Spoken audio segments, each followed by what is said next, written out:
Vous écoutez La Voix de l'Espérance, une émission qui vous apporte paix, joie, confiance et espérance.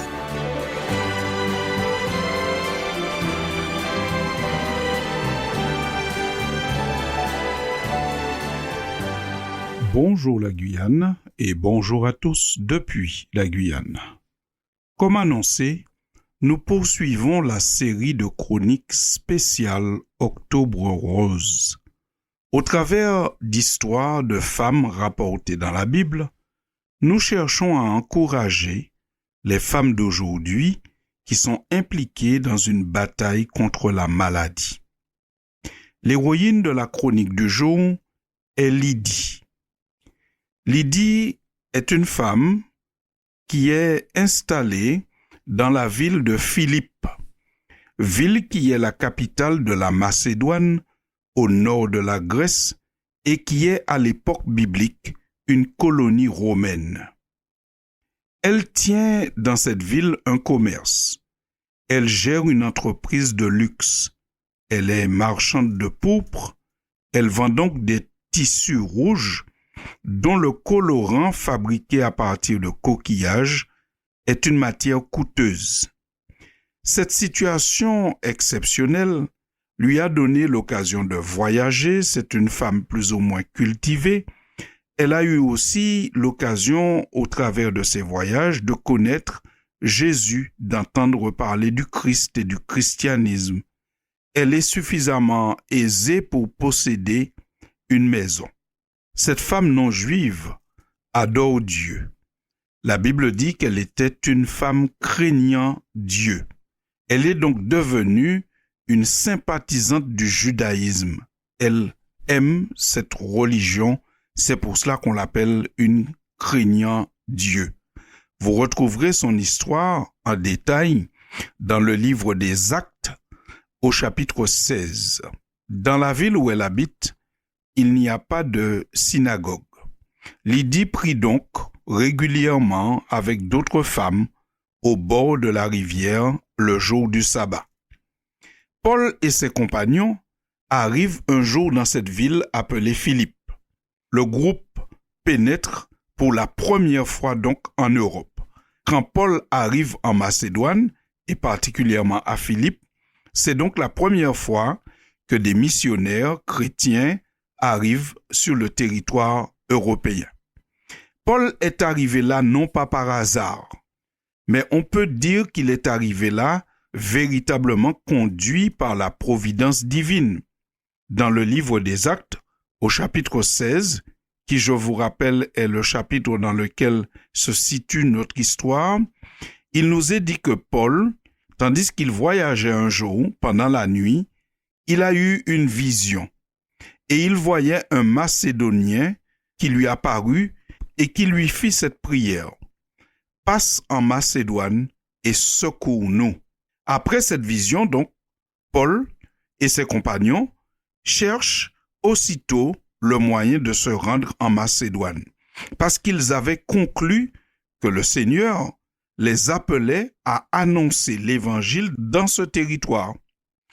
Et comme nous venons de le dire, Paul et ses compagnons, dont faisait partie Luc, l'auteur du livre des Actes, vont arriver donc en Macédoine, en Europe, puisque c'est la Grèce. Et le jour du sabbat, Paul et ses compagnons, eux aussi, ils vont se rendre au bord de la rivière parce qu'ils cherchent à trouver un endroit pour prier, parce que c'est le jour du sabbat. Ceci est un clin d'œil pour nous rappeler que les premiers disciples de Jésus avaient toujours cette habitude de se rencontrer pour un moment de culte particulier le jour du sabbat, jour que la Bible désigne depuis ses premières pages comme étant un jour sanctifié et désigné par Dieu pour être le jour du repos, le jour qui commémore Dieu comme étant le Créateur, le jour qui permet aux croyants de se libérer des entraves de la routine et de pouvoir se livrer pleinement à l'adoration, au repos et au partage communautaire. Paul donc arrive près de cette rivière, jour du sabbat, et là, il rencontre Lydie qui, elle aussi, a son groupe Alors Paul arrive avec ses associés et Lydie est là avec d'autres femmes parce que c'est le jour du sabbat et elles prennent le temps de se retirer pour prier. Lydie ferme son magasin le jour du sabbat et se consacre à la prière. Voici l'exemple laissé par les premiers chrétiens. Lorsque Lydie écoute Paul, qui participe à leur moment de prière, d'adoration en ce jour de sabbat, la Bible précise que Dieu lui ouvre le cœur et elle accepte le message que porte Paul, c'est-à-dire le message du Christ, qui est venu pour sauver l'humanité de la part du Seigneur, qui est mort mais qui est bien plus ressuscité et qui appelle les hommes et les femmes à s'engager à sa suite pour vivre l'Évangile et transmettre cette bonne nouvelle. Lydie et toute sa famille seront baptisés. Ensuite, elle va demander à Paul de venir résider chez elle pendant quelque temps. Cette histoire, à plus d'un titre, est une histoire merveilleuse et une histoire encourageante. Elle nous rappelle que Dieu, dans sa providence, est capable de mobiliser des personnes ou des biens ou des choses ou parfois même la nature pour le bien de ceux qui comptent sur lui. Pas seulement ceux dans le sens masculin, comme pourraient l'entendre certains, mais on voit que dès le début de l'histoire du christianisme, Dieu pouvait mobiliser aussi pour des femmes. En fait, Paul a eu un songe. Un Macédonien lui disait « Passe en Macédoine et secours-nous ». Mais finalement, lorsqu'il répond à cette invitation, la première personne directement qu'il va rencontrer et avec qui il va partager la bonne nouvelle de l'Évangile, c'est une femme, c'est Lydie. Donc, le Seigneur aime tous les humains, les hommes et les femmes. Et les femmes ont toujours eu une grande importance aux yeux du Seigneur. Qui était Lydie? Une femme qui avait des biens matériels, un confort, elle avait une réputation, un rang social, mais elle avait comme un vide dans sa vie, il lui manquait quelque chose. Il lui manquait cette connexion directe avec le Seigneur, il lui manquait de rencontrer Christ, d'être baptisée comme le Seigneur l'a institué. Et donc, elle priait. Alors, Dieu a mobilisé un groupe de missionnaires, dont l'apôtre Paul, pour venir lui apporter ce qui lui manquait. Aujourd'hui, il y a des femmes qui nous écoutent et peut-être à qui il manque quelque chose. Il manque peut-être un bien-être. Alors le Seigneur nous rappelle au travers de l'histoire de Lydie qu'il entend toutes les prières des hommes et des femmes et qu'il est capable de mobiliser, nous pourrions dire, ciel et terre pour répondre à nos prières et nous apporter ce qui nous manque.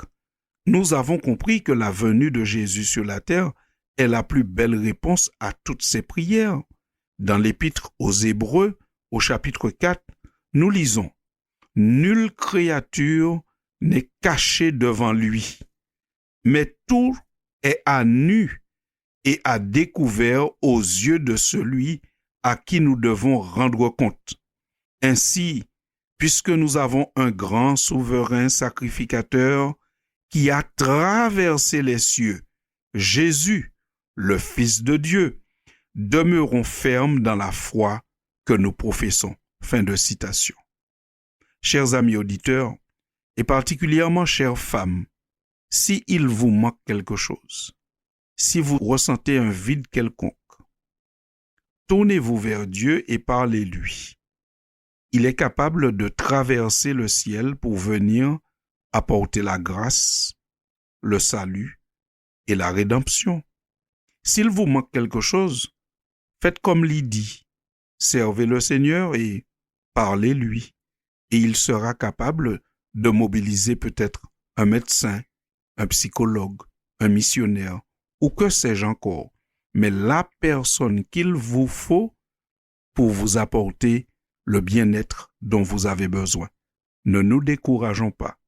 Nous avons un Dieu dans le ciel qui entend les prières et qui mobilise parfois ceux qu'il faut mobiliser pour le bien de ses enfants.